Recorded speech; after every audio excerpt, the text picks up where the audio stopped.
I'm now going to talk to you about different ways you can share a book with your child. I'm going to use the story of the very hungry caterpillar. And I'm going to use this one because it's quite a familiar story. Some of you may have it. Don't worry if you haven't. You can use any story to do what I'm going to be doing with you now, but I've just chosen this one. And I've also got it in big format. Now, you don't need it in big format like this. I've just used it in big format because to show you on the screen and to show you in this film so you can see it a bit more clearly. But a small book like one of these is great, or even smaller, to do this activity with. So I'm going to show you how we don't necessarily have to read the story. The Very Hungry Caterpillar is a lovely story which children enjoy, but initially they might like just to look at the book. They might like hearing the story. Perhaps they know it already. Perhaps you've got a book at home already that your child really enjoys, and you can use this activity with that book. You can read the story, but you don't have to read all of the story. So you could open the first page, look at the first page together and say, look, lots of spots, and just point to the spots and say spots. Then you could open the second page. Perhaps your child would like to turn the pages, and we see a sun. And you could just point to it and say, sun. See if your child points to it and says, sun.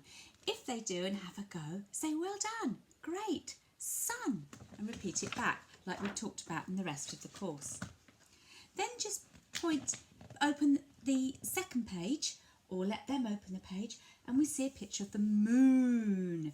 And you might like to say, oh look, there's the moon, and point to it.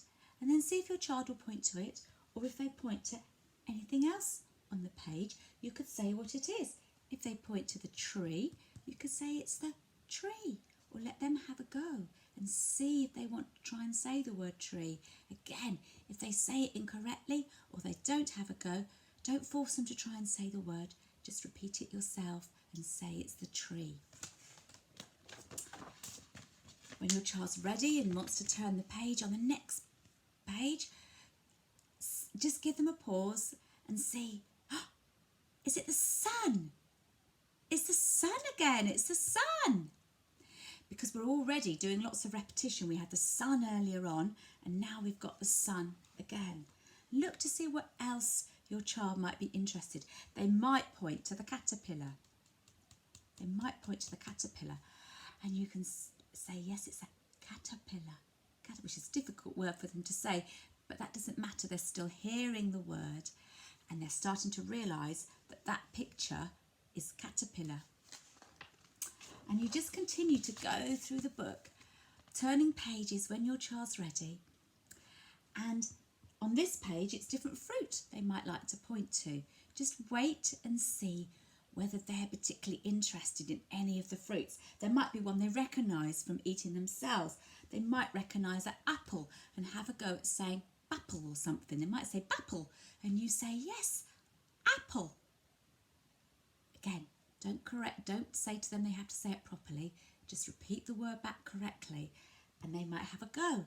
And you might have all you might be talking about on that page is the apple, and that's absolutely fine. You don't need to read all the text.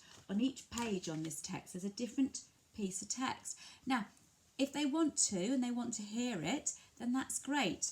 And perhaps sometimes you could read it to them, but other times it's nice just to look at the pictures. It's not about getting through a story at this age.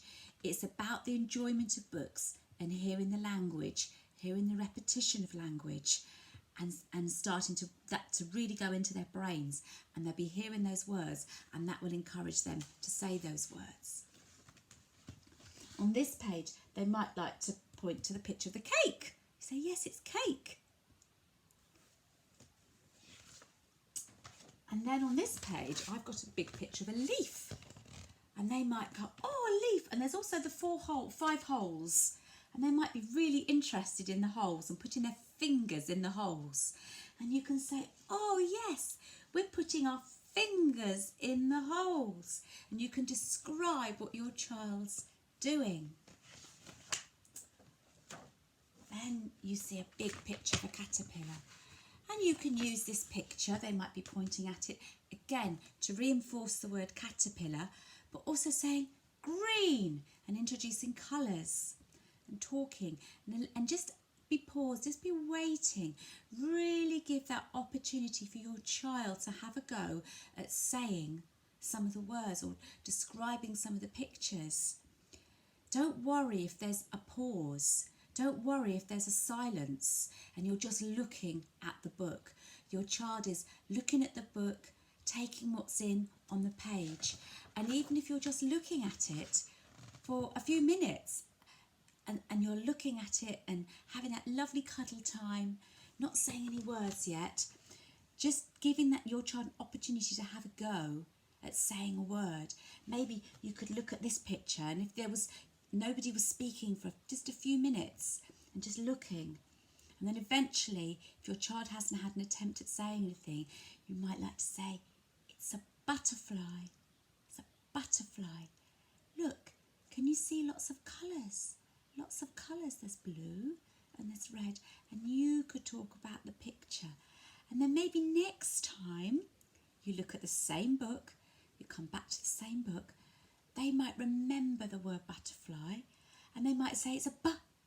It might take several times. You might have to look at the book 20, 30 times before they do that.